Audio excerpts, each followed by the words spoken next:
I'm shouting from the back of my head.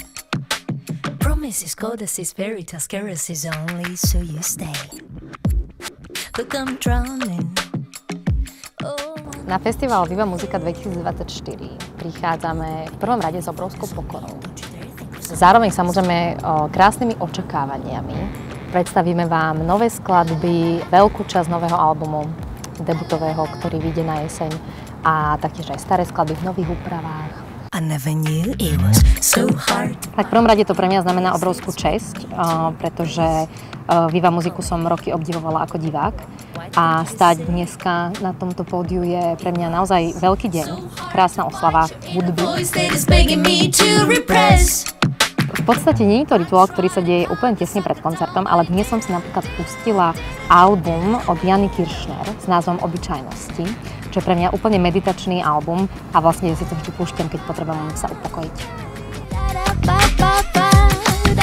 V minulosti to bolo tak, že som v deň koncertu nevedela nič robiť, nejakým spôsobom sa na nič sústrediť. Dnes už to tak nemám, ale dnes konkrétne sme sa stretli už o 10 ráno a cvičili sme 6 hodín, aby sme to dneska zahrali. Not really. I recommend.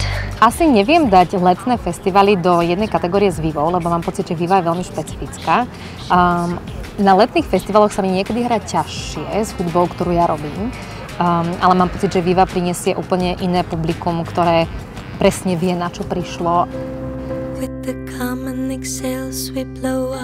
Pre mňa bolo odjakživa najvýnimočnejšie na hudbe práve tie príbehy tých ľudí.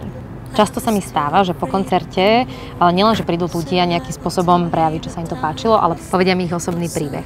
A toto sa mi presne stalo. Pani mi úplne vyrozprávala nádhernú story, kde vlastne obidve sme skončili s plačom a bolo to také pre mňa veľmi dojímavé, že vidieť, že oni majú pocit obrovského bezpečia práve potom, ako ja zazdielam časť seba. Že oni zazdielajú časť seba späť.